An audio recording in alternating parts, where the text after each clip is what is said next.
Hello friends, welcome back to my channel. இன்னைக்கு வந்து ஒரு மசாலா ரெசிபி தான் பார்க்க போறோம். அதுவும் பிரியாணி மசாலா. கண்டிப்பா பிரியாணி நிறைய பேருக்கு ரொம்ப பிடிக்கும். அதுவும் நம்ம ரெடிமேடா நிறைய பேர் மசாலாஸ் வாங்குவோம். இந்த மாதிரி வீட்லயே ஈஸியா அரைக்கும்போது நம்ம ஏன் வாங்கணும்? இந்த வீடியோவை ஃபுல்லா பாருங்க. பார்த்துட்டு இத கண்டிப்பா நீங்க ட்ரை பண்ணி பார்க்கணும். வாங்க வீடியோக்குள்ள போலாம். இது 25 லைஃப் தமிழ் சேனலுக்கு நீங்கள் ஃபர்ஸ்ட் டைம் வரீங்கன்னா சப்ஸ்கிரைப் பண்ணிக்கோங்க.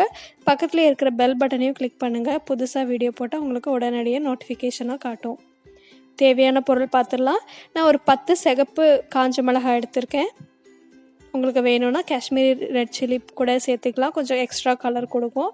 4லேருந்து 5 பட்டை, ஒரு 6 கருப்பு ஏலக்காய் இல்லைன்னா படை ஏலாச்சின்னு சொல்லுவாங்க, அதுவும் எடுத்துக்கோங்க. கிராம்பு 1 டேபிள் ஸ்பூன், பச்சை ஏலக்காய் 1 டேபிள் ஸ்பூன், ஸ்டோன் ஃப்ளவர் ஒரு 2 டீஸ்பூன்,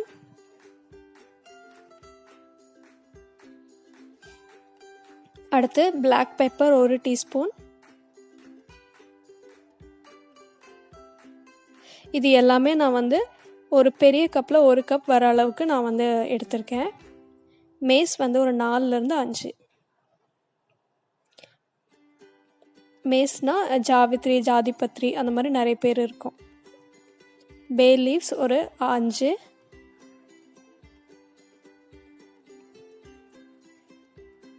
தனியா கொரியாண்டர் சீட்ஸ் வந்து ஒரு 4 டீஸ்பூன், ஸ்டார் அனீஸ் ஒரு 2 டீஸ்பூன். 2 டீஸ்பூன் ஏன் சொல்கிறேன்னா, இந்த மாதிரி பூவை வந்து நான் உடச்சி வச்சுருக்கறனால ஒரு 2 டீஸ்பூன் அளவுக்கு எடுத்துக்கோங்க.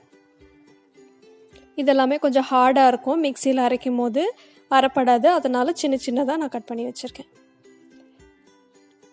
கடைசியாக 1 டேபிள் ஸ்பூன் ஜீரகம், cumin சீட்ஸ். இதெல்லாம் தான் தேவையான இன்க்ரீடியன்ட்ஸ்.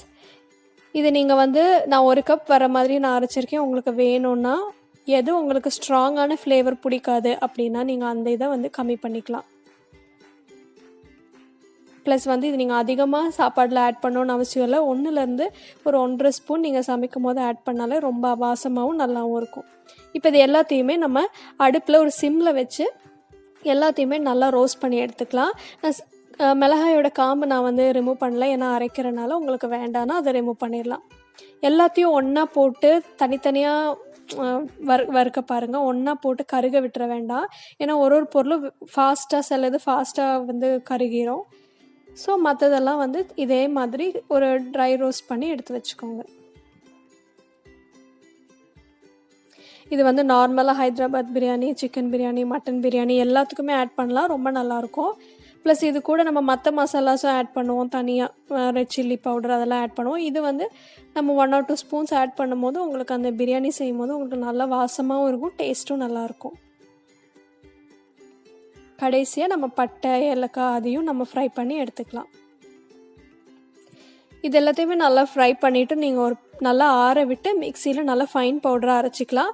இதை நல்லா சலிக்கணும்னு அவசியம் கிடையாது, ஏன்னா நம்ம ஆல்ரெடி சாப்பாடில் தான் மிக்ஸ் ஆக போகுது இல்லையா. ஸோ நம்ம நார்மலாக மிக்சியில் நார்மலாக அரைச்சாவே போதும் நம்மளுக்கு. இப்போ நான் உங்களுக்கு அரைச்சிட்டு காட்டுறேன் எப்படி இருக்குன்னு பாருங்கள். சூப்பரான பிரியாணி மசாலா ரெடி. அரைக்கும் போதே வீடே வாசமாக இருக்கும், அந்த அளவுக்கு ரொம்ப அரோமேட்டிக்காக இருக்கும். ப்ளஸ் சாப்பாடுக்கு போட்டாலும் ரொம்ப நல்லாயிருக்கும். இது வந்து நீங்கள் ஒரு ஏர்டைட் கண்டெய்னரில் 3லேருந்து 6 மாதம் வரைக்கும் நீங்கள் ஸ்டோர் பண்ணிக்கலாம். ஒரு நிறைய குவான்டிட்டிலையும் நீங்கள் செஞ்சு வச்சுக்கலாம். இந்த வீடியோ உங்களுக்கு கண்டிப்பாக பிடிச்சிருக்குன்னு நினைக்கிறேன். அப்படி பிடிச்சிருந்தா மறக்காமல் உங்கள் ஃபீட்பேக்கை கமெண்ட்ஸில் சொல்லுங்கள். ஒரு லைக் கொடுக்க மறக்காதீங்க. உங்கள் ஃப்ரெண்ட்ஸ் அண்ட் ஃபேமிலிக்கு இந்த ரெசிபியை ஷேர் பண்ணுங்கள். முக்கியமான விஷயம், இதே மாதிரி சேனலுக்கு எப்போவுமே சப்போர்ட் பண்ணுங்கள். Thank you so much. Thank you friends.